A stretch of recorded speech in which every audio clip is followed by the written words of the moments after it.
आज हम लोग, कितने लोग आज एक नई शुरुआत करना चाहते हैं। हम लोगों ने कितनी गलतियां करी हैं, हमने अपने इस मसीही जीवन में कितनी गलतियां करी हैं। ओहो, ये बात है ना।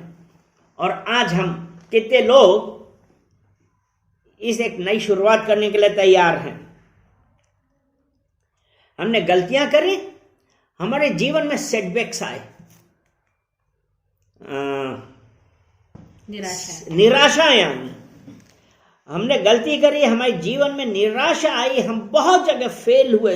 मतलब ये नहीं है कि अब क्या करें। और इन सब फेलियर्स ने हमको क्या किया है, हमको अपना गुलाम बना लिया।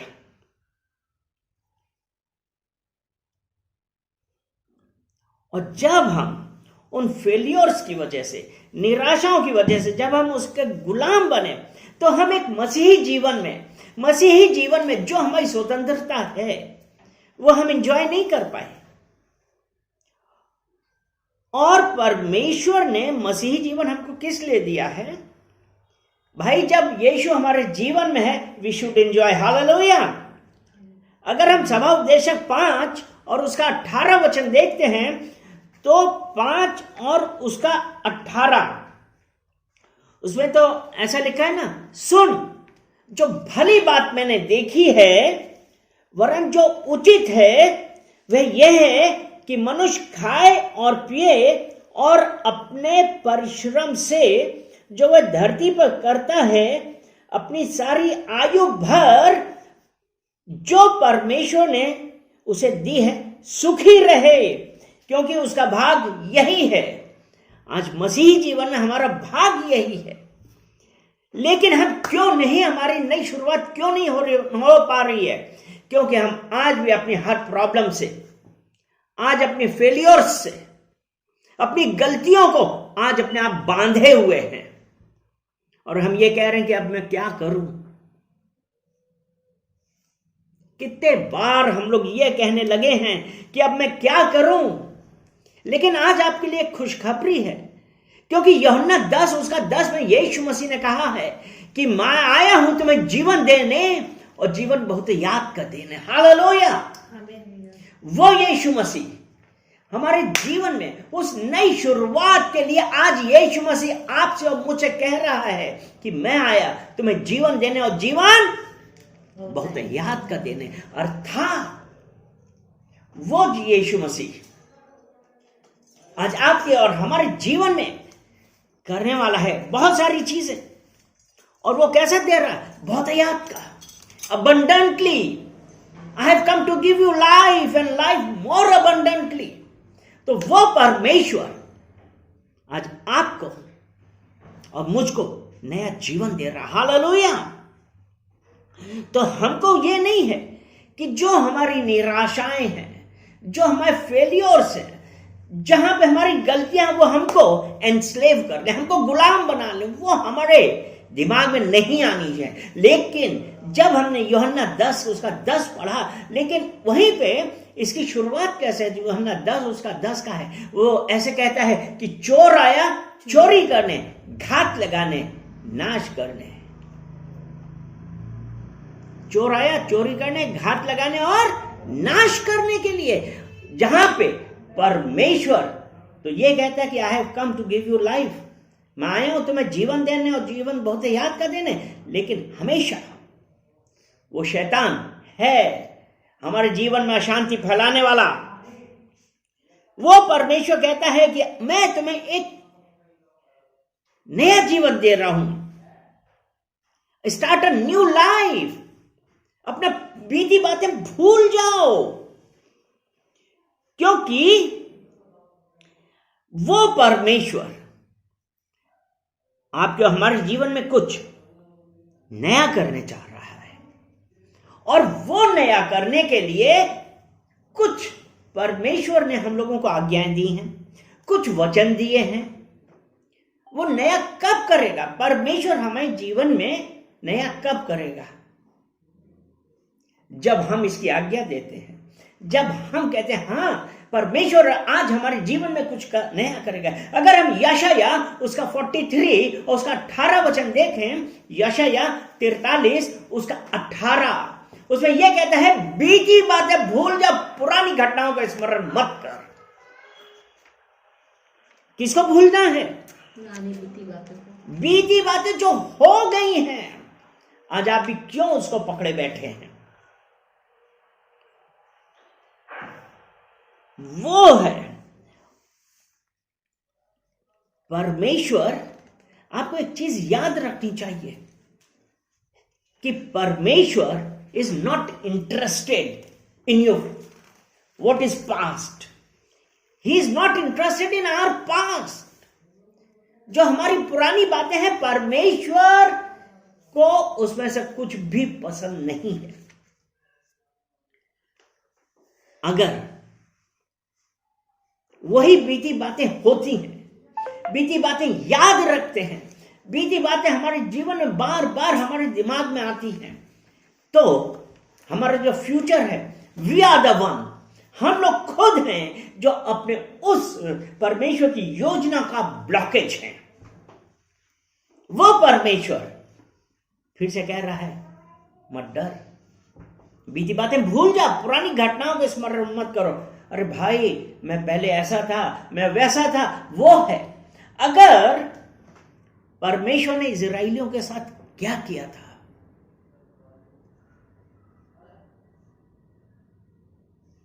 कितनों को रेड सी के बारे में पता है, लाल समुद्र, वो अपनी जान बचाने के लिए भाग रहे थे। वो परमेश्वर के लोग थे। और वो जब पीछे देखा सेना थी, इधर उधर, वो सब तरफ से घिर गए थे। आगे समुद्र था, कुछ नहीं दिखाई पड़ रहा था, उनको कुछ समझ में नहीं आ रहा था। वो परमेश्वर के लोगों के लिए यीशु मसीह, उस परमेश्वर ने क्या किया? उस समुद्र को दो भागा कर दिया। हालेलुया! आज वो परमेश्वर आपके हमारे जीवन में वही उस प्रॉब्लम्स को हटा रहा है। और वो लोग, वो जो मार्ग बना था उससे निकल गए। परमेश्वर और क्या किया? आगे आगे इजराइली थे, पीछे पीछे शत्रु फरो के लोग उनका पीछा कर रहे थे। परमेश्वर ने क्या किया?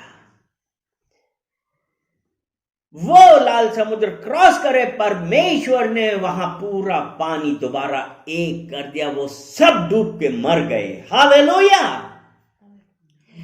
बीती घटनाओं का स्मरण मत कर, बीती बातें भूल जा, पुरानी घटनाओं का स्मरण मत कर।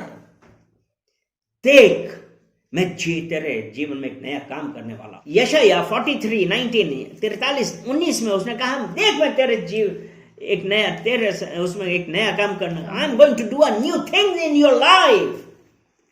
वो परमेश्वर आज नया काम करने वाला है। एक नई शुरुआत हो रही है हमारे जीवन में।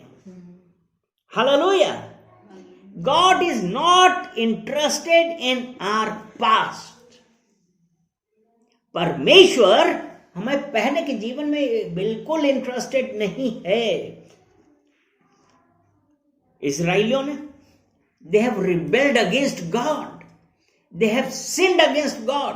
उन्होंने परमेश्वर के प्रति पाप किया, परमेश्वर के प्रति विद्रोह किया, लेकिन वो परमेश्वर के लोग थे।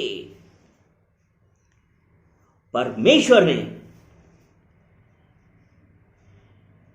उनके लिए रास्ता निकाला और कहा, I am going to do a new thing in your life. परमेश्वर आपके जीवन में एक नया कार्य करने वाला है। हाउ मेनी ऑफ यू, आप में से कितने हैं जो ये जानते हैं कि परमेश्वर आज आपके जीवन में एक नया कार्य कर रहा है, वो रास्ता निकाल रहा है। हालेलुया! जैसी भी असफलता हो, लेकिन परमेश्वर आज एक नया स्टार्ट कर रहा है, आज एक नई ओपनिंग दे रहा है। हालेलुया! और मैं आज आपको एक चीज बताना चाहूंगा। जो कुछ होता है उसमें ज्यादातर गलती हमारी ही होती है। हम क्या करते हैं? We start making excuses. क्या है? बहानेबाजी। आप अपने आप को किसी भी सर्कमस्टेंसेस का, किसी भी हालात का, किसी भी सिचुएशन का विक्टिम ना बनाइए। अरे भाई मैं क्या करता, वो तो हो रहा था, लेकिन ऐसे हालात आ गए कि मैं लाचार हो गया। Stop making excuses. बहानेबाजी छोड़िए। और ये जो बहानेबाजी है ना, ये हमको क्या करता है? हम बहाने कैसे बनाते हैं? हमारी परिस्थितियों को हम एक वो कर देते हैं। फिर दूसरा है कि हमें फ्रेंड्स कि उनकी वजह से मैं दुखी हुआ, दे हैव हर्ट मी, हमारी भावनाओं को हर्ट किया। नहीं, या और क्या है कि हम भयभीत हो गए, इसलिए हमने नहीं किया। लेकिन परमेश्वर आपके जीवन में एक नया काम कर रहा है। बहानेबाजी छोड़िए। और हमारे जीवन को बर्बाद करने में किसका सबसे बड़ा हाथ है? वो और कोई नहीं, स्वयं आप हैं। स्वयं मैं हूं कि मैंने अपनी परिस्थितियों की वजह से वो जो नई ओपनिंग है, फ्रेश स्टार्ट है, वो हमने रोक ली, क्योंकि मैं बहानेबाजी से ही अभी तक अपने आप को उबार नहीं पाया। आपका जीवन तब तक कोई नहीं बिगाड़ सकता जब तक आप उसको उसकी आज्ञा ना दें। कैसे? कान खुले रखे, मतलब परमेश्वर से सुनने की बजाय आप और लोगों की बातें सुन रहे हैं। आपने अपने कान खोले और अपनी असफलताओं के लिए वो सुनने लगे कि लोग क्या कह रहे हैं। वो एक रुकावट है, बहुत बड़ी रुकावट है। और फिर हम बोलते हैं नई शुरुआत। आज वो परमेश्वर आज आपसे हमसे एक यही बात कर रहा है। नीति वचन 28 और 13, जो अपने अपराध छिपा रखता है उसका कार्य सफल नहीं होता, परंतु जो उनको मान लेता और छोड़ भी देता है उस पर दया की जाएगी। यानी कि क्या है? जो उसको मान लेता है, ठीक है, जो अपने अपराध छिपा रखता है उसका कार्य सफल नहीं होता। बेईमानी कर रहे हैं, हम छुपा रहे हैं, हम चोरी कर रहे हैं, छुपा रहे हैं, बेईमानी कर रहे हैं, हम छुपा रहे हैं। यहां है जो अपने अपराध छिपा रखता है उसका कार्य सफल नहीं होता, परंतु जो उनको मान लेता है और छोड़ देता है। और सबसे बड़ी रुकावट क्या होती है? हम यही मानने के लिए तैयार नहीं कि मैंने गलती करी है, मैंने कोई गलती करी, हम इस मानने को लोग तैयार नहीं है।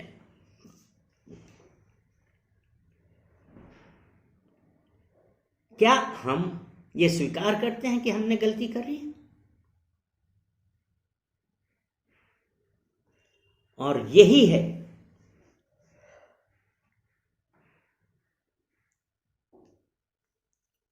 ये स्वीकार करना, लोगों को ये स्वीकार करना कि वो गलत है। वो कहते हैं I am right, I am correct, जो भी मैं करता हूं मैं बिल्कुल सही करता हूं। आप अपनी गलती नहीं स्वीकार कर रहे हैं। और एक हमारे फेल होने का एक और कारण है कि हम अपने आप को इस बात के लिए नहीं तैयार कर पाते हैं कि आगे कुछ प्रॉब्लम्स भी आ सकती हैं। यीशु मसीह में, मसीही जीवन में ये कहीं नहीं लिखा है कि आप बैठ जाएं और कुछ कार्य ना करें। मसीही जीवन में हमारी टेस्टिंग होती है। हालेलुया। हम इस बात के लिए अपने आप को तैयार नहीं कर पाते कि हमारे जीवन में प्रॉब्लम्स आएंगी, और ये जो चीज है हमारी रुकावट का कारण है। अगर हम नीति वचन 20 और उसका 7 देखें, नीति वचन 20 उसका 7 अध्याय, उसमें लिखा है धर्मी जो खराई से चलता रहता है उसके पीछे उसके बाल बच्चे धन्य होते हैं। नीति वचन 20 और उसका 7 वचन, धर्मी जो खराई से चलता रहता है उसके पीछे उसके बाल बच्चे धन होते हैं।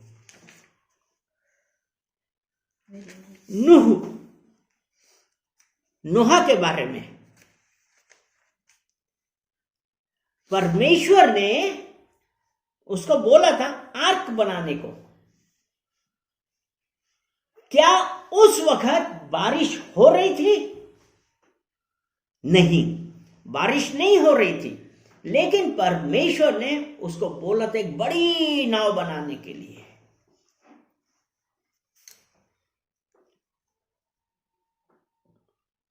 और नूह ने क्या किया? नाव बाय फेथ बनानी चालू करी, क्योंकि जब वो बनाया और वो बनाने के 120 साल के बाद ऐसी बारिश हुई, ऐसी बारिश हुई, ऐसी बारिश हुई। नूह, उसका परिवार और परमेश्वर ने कहा कि हर जानवर के, हर पक्षी के नर और मादा को अपनी नाव में रखना। वो सब बच गए, उसके बच्चे बच गए। उस वक्त बारिश नहीं हो रही थी, धर्मी था। उसने सुना। हमारी सबसे बड़ी प्रॉब्लम क्या है? हम दूसरे को नहीं सुनते। We do not listen to others. और हम पसंद भी नहीं करते हैं कि कोई हमसे बात करे, और कोई हमको सलाह भी देता है, हम स्वीकार नहीं कर पाते। कितनी बार हम स्वयं अपने आप को भी क्या सोचने लगते हैं, ये कौन है मुझे सलाह देने वाला? लेकिन जब परमेश्वर कहा, नीति वचन 15 और उसका 22 बताएंगे। नीति वचन 15 उसका 22 कहता है, बिना सम्मति के कल्पनाएं निष्फल हुआ करती हैं, परंतु अनेक सलाहकारों की सलाहों से वे सफल हो जाती हैं। हाँ, अनेक सलाहकारों की सलाहों से। लेकिन हम सलाह क्यों नहीं लेते हैं? इसमें हम सलाह क्यों नहीं लेते हैं?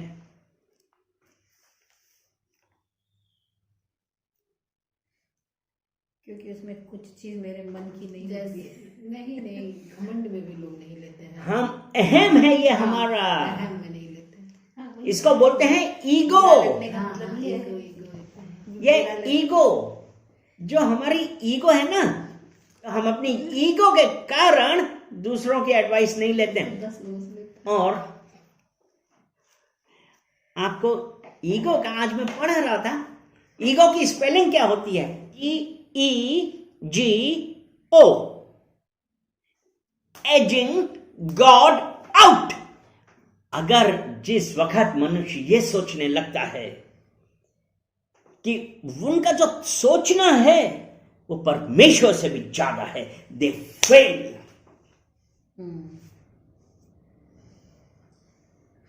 उन्होंने क्या किया? अपने जीवन से परमेश्वर को ही पुश आउट कर दिया। That is the ego. How can you start afresh? आप किस प्रकार एक नया जीवन जिएंगे, नई शुरुआत अपने जीवन में कैसे करेंगे, अगर आपको EGO हावी है हमारे जीवन में? रिपेंट, परमेश्वर से माफी मांगी है। और इस ईगो की वजह से हमारे अंदर घमंड आता है। घमंड हमको सर्वनाश की ओर ढकेलता है, और जो ये हमारा जो ठीक बना है वो हमको असफल करता है, हमको गिरा देता है। लेकिन परमेश्वर तो आज ये कह रहा है तुम्हारे जीवन में एक नई शुरुआत के लिए। तो हम ये जो ये पॉइंट्स बता रहे हैं, नोट करते जाइए। और इस वजह से हो गया वी गिव अप सून, हम बहुत जल्दी हार मान लेते हैं, हम बहुत जल्दी हार मान लेते हैं। नीति वचन 24 और उसका 10 वचन, नीति वचन 24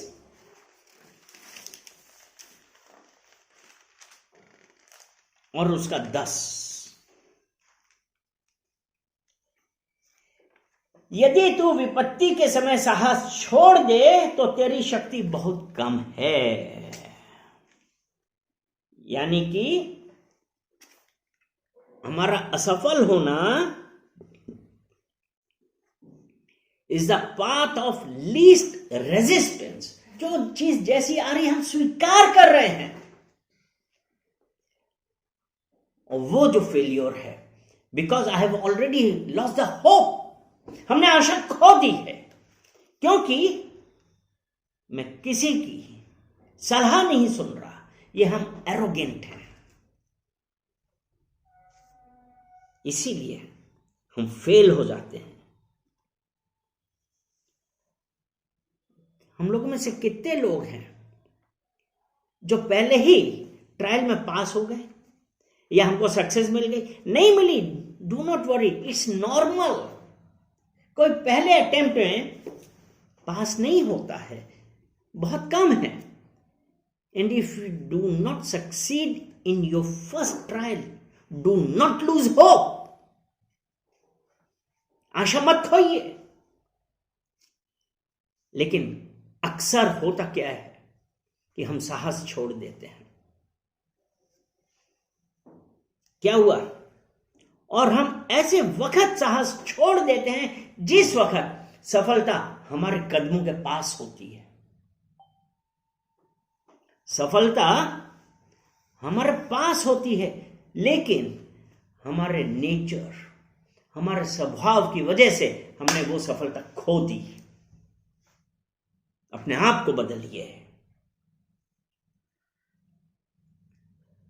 कई बार हम एक ही ट्रायल हुआ, अरे मारो गोली, नहीं होना है। लेकिन परमेश्वर का प्लान ये नहीं है आपके मेरे लिए। और एक चीज और है जो बहुत ही जरूरी है, जो लोग बहाने बनाने में परफेक्ट हैं वो किसी भी चीज में अच्छे नहीं है।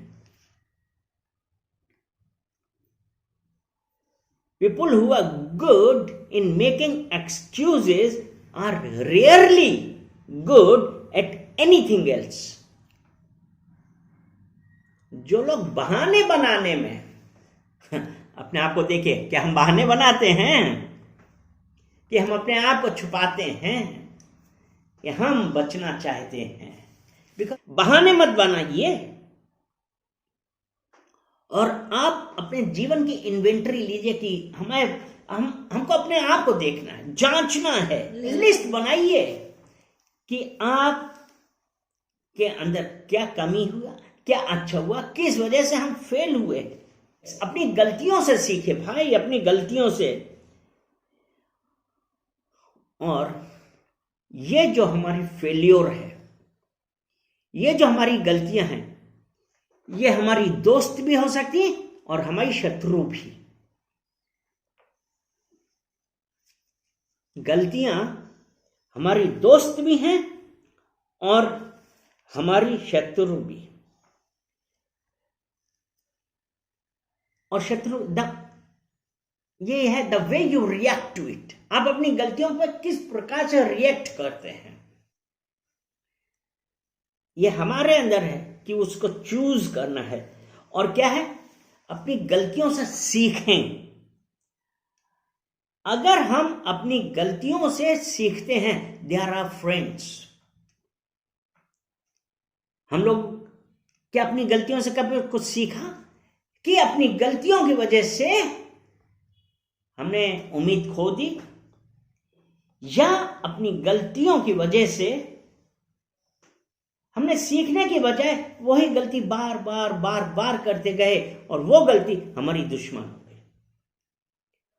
जिस परिवार में आप बढ़े हैं और जिन लोगों के साथ आप रहते हैं ना, कंपनी मेक्स अ मैन, है ना, by the company of a man. आप जिस परिवार से और जिस कंपनी में रहते हैं उससे ही आपका कैरेक्टर बनता है, उसी ही आपका स्वभाव बनता है। और आपका पर्सनल एक्सपीरियंस हस्बैंड के साथ या वाइफ के साथ कैसा है, और परमेश्वर हमारा पर्सनल एक्सपीरियंस हमको शेप करने के लिए यूज करता है। परमेश्वर हमारा एजुकेशनल एक्सपीरियंस जो हम पढ़ाए गए हैं वो भी हमको शेप करने के लिए यूज करता है। और तीसरा है हमारा स्पिरिचुअल एक्सपीरियंस, यानी कि स्पिरिचुअल एक्सपीरियंस क्या है? हमारा कलीसिया जाना, हमारा बाइबल पढ़ना, हमारा इन लोगों मसीह कौन से लोगों के मसीह लोगों के साथ संगति करना, ये सब है। परमेश्वर इसको भी यूज करता है। और कई बार परमेश्वर ही यूजेस आवर पेनफुल एक्सपीरियंसेस। कैसे? वो एक्सपीरियंसेस जिनसे हमको दर्द हुआ है, लेकिन परमेश्वर हमको सिखाने के लिए वो भी यूज करता है। और फिर ये देखना है कि हमने उसे क्या सीखा।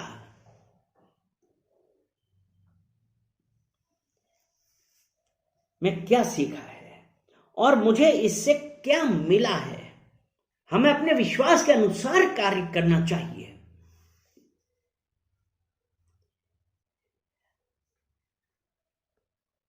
और विश्वास किस पे? परमेश्वर पे। मत्ती 9:29, मत्ती 9 उसका 29 वचन हम देखते हैं।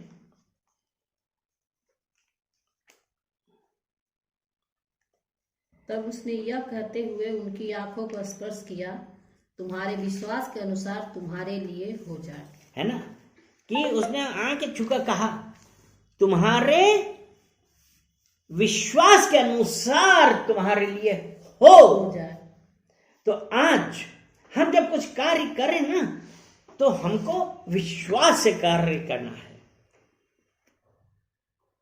कि हम अपने जीवन में हम क्या एक्सपेक्ट कर रहे हैं, हमारा विश्वास कहां है। ये कि तुम्हारे विश्वास के अनुसार तुम्हारे लिए हो। आज ये देखिए हमारा विश्वास किस पे है। अगर हम प्रेरितों के कार्य उसका 3 अध्याय और 1 से 5 तक देखेंगे, प्रेरितों के कार्य उसका 3 अध्याय उसका 1 से 5 तक देखते हैं, तो उसमें क्या लिखा है। और आप ये देखिएगा कि जो हमारा विश्वास क्या कर सकता है। जब उसने देखा कि पतरस और यूहन्ना मंदिर में प्रवेश करने पर हैं, जब उसने देखा पतरस और यूहन्ना मंदिर में प्रवेश करने पर हैं, तो वह भिक्षा मांगने लगा। तब पतरस ने यूहन्ना के साथ उसे एकटक देखकर कहा, हमारी ओर देख। वह कुछ पाने की आशा से उनकी ओर ध्यान से देखने लगा। ठीक है, यहां पे एक ये चीज है कि पर पतरस और यूहन्ना तीसरे पहर जब वो मंदिर में प्रवेश कर रहे थे, और एक लंगड़ा जो जन्म से अपने मां के गर्भ से लंगड़ा पैदा हुआ था, तो वहां पे जब पतरस और यूहन्ना तीसरे पहर प्रार्थना के समय मंदिर जा रहे थे, तो लोग एक जन्म के लंगड़े को ला रहे थे, जिसको वे प्रतिदिन मंदिर के उस द्वार पर जो सुंदर कहलाता बैठा देते थे कि वह मंदिर जाने वालों से भीख मांगे।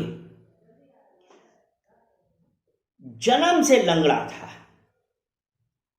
पतरस और यूहन्ना जा रहे थे, उस लंगड़े ने क्या किया? उनकी ओर देखा कर कुछ नहीं सकता था, वो सिर्फ भीख मांगता था। और उसने उनसे भीख मांगी।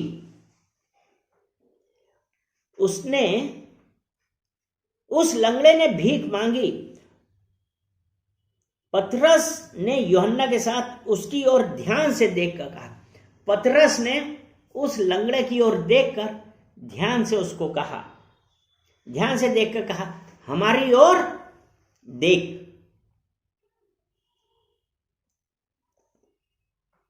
लंगड़े से कहा, हमारी ओर देख। और वो लंगड़े ने क्या सोच के, उसने सोचा कि हमको कुछ भीख मिलेगी, वो उसकी ओर देखने लगा। लेकिन वो परमेश्वर जो उस लंगड़े ने सोचा था उससे भी उसको बहुत ज्यादा दिया, क्योंकि ही एक्टेड इन फेथ। तब पतरस ने कहा, चांदी और सोना तो मेरे पास है नहीं, परंतु जो मेरे पास है वह तुझे देता हूं। यीशु मसीह नासरी के नाम से चल फिर। और उसने उसका दाहिना हाथ पकड़ के उसे उठाया और तुरंत उसके पांव और टखनों में बल आ गया। वो परमेश्वर, if we act in faith, अगर हम विश्वास के साथ कुछ करें तो परमेश्वर हमारे जीवन में बहुत बड़े बड़े कार्य करेगा, बहुत बड़े बड़े कार्य करेगा। आपको पता है ये बिजली का बल्ब किसने बनाया? Thomas Alva Edison. किसने बनाया? थॉमस अल्वा एडिसन ने। लेकिन इस बल्ब के पीछे की भी कहानी बड़ी अच्छी है, वेरी इंटरेस्टिंग स्टोरी। पहली बार बनाया, फेल हो गया। क्या उसने हार मान ली? क्या वो निराश हुआ? नहीं, वो बनाता गया, हर बार फेल होता गया, लेकिन वो बल्ब बनाता गया, क्योंकि उसने ठाना था he was acting in faith. 199 बार वो फेल हुआ और 200वीं बार में ये जो हमारे घर में लाइट बल्ब लगते हैं ना, जिससे रोशनी आती है, वो बनाने में सफल हुआ। बिकॉज क्योंकि वो विश्वास से कार्य कर रहा था, उसने अपना विश्वास नहीं खोया था। Because he had a plan कि नहीं, मुझे कुछ करना है। मतलब हमारे गुजरे हुए कल से हमारे आने वाले समय के लिए विश्वास से कार्य करिए और परमेश्वर की ओर देखिए जो आपको गाइड करेगा। हालेलुया। इसलिए अपने आप को रिफोकस करें, अपने आप को ध्यान केंद्रित करें। जल्दी से हम नीति वचन 29 निकालते हैं और उसका 25 वचन, मनुष्य का भय खाना फंदा हो जाता है, परंतु जो यहोवा पर भरोसा रखता है उसका स्थान ऊंचा किया जाएगा। हम डरिए नहीं, आप किसी बात से मत घबराइए, रिफोकस, परमेश्वर की ओर ध्यान दीजिए, एक्ट इन फेथ। अपने आप को रिफोकस करिए। नीति वचन 4 और उसका 23 वचन, सबसे अधिक अपने मन की रक्षा कर, क्योंकि जीवन का मूल स्रोत वही है। अपने मन की रक्षा कर, फोकस परमेश्वर पे फोकस करिए, परमेश्वर पे फोकस करिए। इसीलिए रोमियो 12 के 2 में देखिए क्या लिखा है। रोमियो 12 का 2 कहता है, इस संसार के सदृश ना बनो, परमेश्वर पे फोकस करिए। हालेलुया। तो what are the best things to focus? तो फोकस करने के लिए बेस्ट क्या है? परमेश्वर के वचन। और जब परमेश्वर का वचन है तो हमारा जीवन भजन संहिता 1 और 3 के अनुसार हो जाएगा। भजन संहिता 1, और इसी ही वचन के साथ हम ये यहां पे प्रीचिंग समाप्त करेंगे। भजन संहिता 1 उसका 3, अगर हमारा फोकस परमेश्वर है, वह उस वृक्ष के समान है जो बहती नालियों के किनारे लगाया गया है और अपनी ऋतु में फलता है और जिसके पत्ते कभी मुरझाते नहीं। इसलिए जो कुछ वह पुरुष करे वह सफल होता है। हालेलुया। चलिए हम परमेश्वर को धन्यवाद कर रहे हैं, परमेश्वर को धन्यवाद करें और समय मिले तो यहोशू 1 उसका 8 वचन पढ़ लीजिए कि व्यवस्था की पुस्तक तेरे चित्त से कभी उतरने ना पाए। Always focus unto him. Hallelujah. पिता परमेश्वर, हम आपका धन्यवाद करते हैं, धन्यवाद करते हैं, धन्यवाद करते हैं इन सुंदर वचनों के लिए। पिता परमेश्वर, जो आज अपने वचनों के द्वारा हम लोगों से बातें कर रही हैं पिता परमेश्वर, क्योंकि यशायाह 43:19 में आपने कहा, देख मैं एक नई बात करने वाला हूं, क्या तू उससे अनजान रहेगा? मैं जंगल में से मार्ग निकालूंगा और नदी और रेगिस्तान में से नदी बहाऊंगा।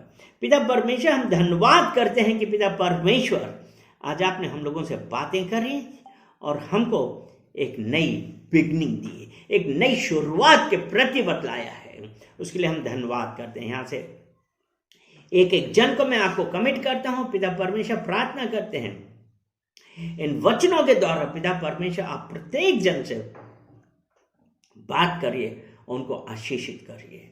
सारा आदर महिमा हम आपको देते हैं यीशु मसीह के नाम से। आमीन, आमीन एंड आमीन।